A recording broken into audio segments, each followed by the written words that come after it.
Tim gabungan BNN RI, BNNP Kepri, Bea Cukai Batam, dan Polda Kepri mengamankan kapal berbendera Tanzania di perairan utara Karimun, Kepulauan Riau. Kapal yang diawaki 10 warga Myanmar ini diduga membawa narkoba jenis sabu cair.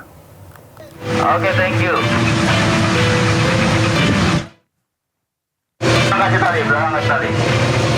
Penangkapan kapal MV Ocean Porter berbendera Tanzania di perairan utara Karimun menjadi hasil patroli intensif tim gabungan.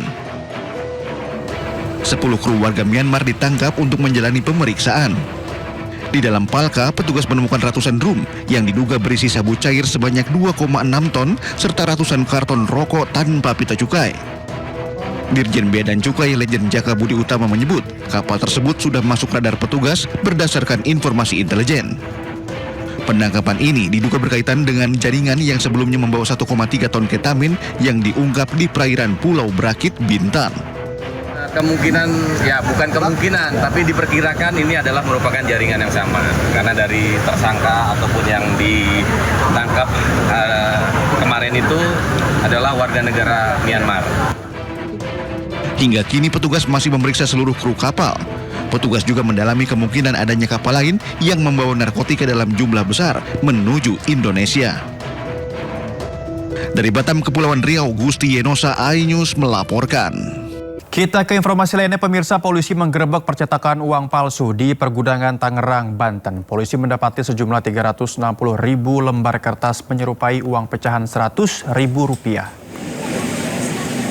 Polisi menggerebek gudang di wilayah BSD Tangerang, diduga digunakan sebagai tempat produksi uang palsu bernilai Rp6 miliar. Para pelaku ditangkap sejak Jumat malam saat sedang memproduksi uang palsu. 2 pelaku diantaranya diketahui residivis kasus serupa di tahun 2019 dan tahun 2022. Pemirsa diharap waspada karena kasus kejahatan uang palsu ini makin marak terjadi. Ya, sementara ini keterangannya memang berdasarkan juga bukti-bukti permulaan yang ada. Yang bersangkutan adalah yang mendanai, ya foundernya. Tapi nanti kita akan kembangkan. Mungkin ada pihak-pihak lain. Kemudian yang kedua tadi ada hubungan ya dengan jaringan jaringan yang lain ya, dengan karena di antara 4 itu ada 2 residivis. Mereka ini namanya jaringan ya. Jadi pada saat salah duanya itu keluar dari tahanan, mereka akan menginformasikan ya kira-kira ada kegiatan apa atau pekerjaan apa yang sama ya yang bisa dibantu. Jadi mereka melalui jaringan-jaringan juga menghubungi, karena mereka juga tidak sembarang untuk melakukan rekrut, dan juga yang punya kemampuan khusus ya, terutama ya yang pernah residivis ataupun memang yang punya keahlian dalam alat mencetak ya. Dan yang ketiga tadi terkait kegiatan apa yang nantinya akan dilakukan ya untuk mitigasi atau sosialisasi. Tentunya ya kita akan bekerja sama dengan Bank Indonesia. Namun di awal ini juga tentunya kami menyampaikan ya untuk masyarakat dan siapapun yang memegang uang ya bisa dilakukan secara visual, yaitu 3D. Dilihat, diraba, dan diterawang. Tentunya nanti akan ada kegiatan-kegiatan yang lanjutan yang sifatnya juga kemitraan atau sifatnya bersama-sama antara instansi yang terkait memproduksi uang dengan juga kami daripada pihak kepolisian. Oh iya, terkait dengan aktivitas yang ya. Jadi memang yang bersangkutan ini jarang sekali keluar dari ini areal pergudangan ya, dan juga rekan-rekan media bisa lihat ini cukup luas dan cukup jauh juga ya untuk kita masuk ya. Memang mereka ini tinggal secara tertutup, dan juga memang ini yang perlu kita sampaikan. Kita berharap antara tetangga kanan kiri juga bisa saling bertegur sapa ya, agar kita bisa tahu apa sih sebenarnya aktivitas, dan apabila mencurigakan bisa menyampaikan kepada kami pihak kepolisian. Puluhan jemaah umroh di Mandailing, Natal, Sumatera Utara mengadukan sebuah travel atau biro perjalanan ke kantor polisi usai mereka tertipu karena gagal berangkat. Para jemaah ini sebelumnya sempat terlantar di Bandara Kuala Namu, Medan selama 3 hari. Ibunya pribadi kita kan lagi 30 jamaah umroh asal Kabupaten Mandailing Natal, Sumatera Utara resmi melaporkan agen travel Sultan Andalus Harmain ke Polres Madinah.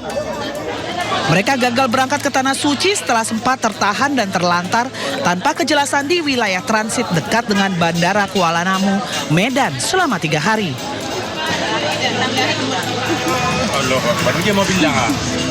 Sebagian jemaah jatuh pingsan hingga tidak bisa membendung kesedihan lantaran gagal berangkat umroh. Seharusnya 30 jamaah umroh ini berangkat ke Tanah Suci pada 18 Agustus lalu. Namun ternyata tiket pesawat mereka tidak disediakan oleh pihak travel. Kemudian saat berusaha menghubungi pihak travel yang bersangkutan, pimpinan travel menghilang, lari dari tanggung jawab. Tanggal 17 lah pula, tanggal 17 kami sampai ke Medan kan. Memang Pak yang punya travel Pak nggak bisa dihubungi gitu? Nggak dapat dihubungi. Oh, jadi orang Bapak gimana lah waktu itu, terlantar gitu?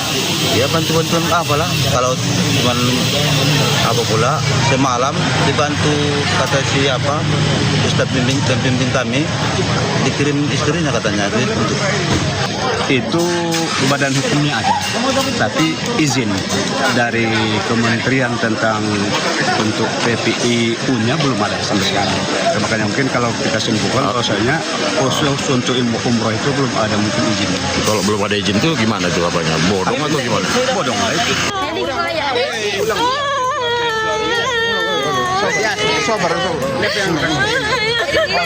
Setelah ditelusuri, pihak Kementerian Haji dan Umroh Mandailing Natal mendapati bahwa Biro Perjalanan Agen Travel Sultan Andalus Harmain merupakan travel yang tidak berizin alias bodong. Kementerian Haji dan Umroh turut serta melaporkan pihak travel ke polisi sembari meminta pimpinan travel segera mengembalikan uang para jamaah. Dari Mandailing Natal, Sumatera Utara, Ahmad Hussein Lubis, iNews melaporkan. Ya, sebelumnya Rektor Unsud bersama 13 orang lainnya terjaring operasi tangkap tangan KPK yang digelar di Purwokerto dan Jakarta pada Kamis kemarin. Dan inilah pemirsa Rektor Unsud Ahmad Sodik serta para tersangka lainnya saat keluar dari gedung Merah Putih KPK Sabtu dini hari tadi. Mengenakan rompi oranye khas KPK, Ahmad Sodik berjalan menuju mobil tahanan dan enggan berkomentar saat ditanya awak media.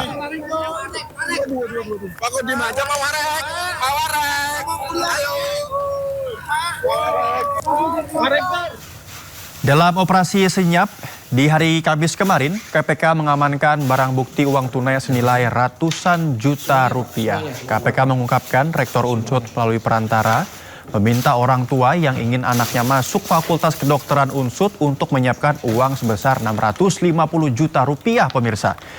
Permintaan tersebut disanggupi, namun sang anak rupanya tidak lolos seleksi. Orang tua anak tersebut pun meminta uangnya kembali, namun uang tersebut sudah digunakan oleh kedua perantara.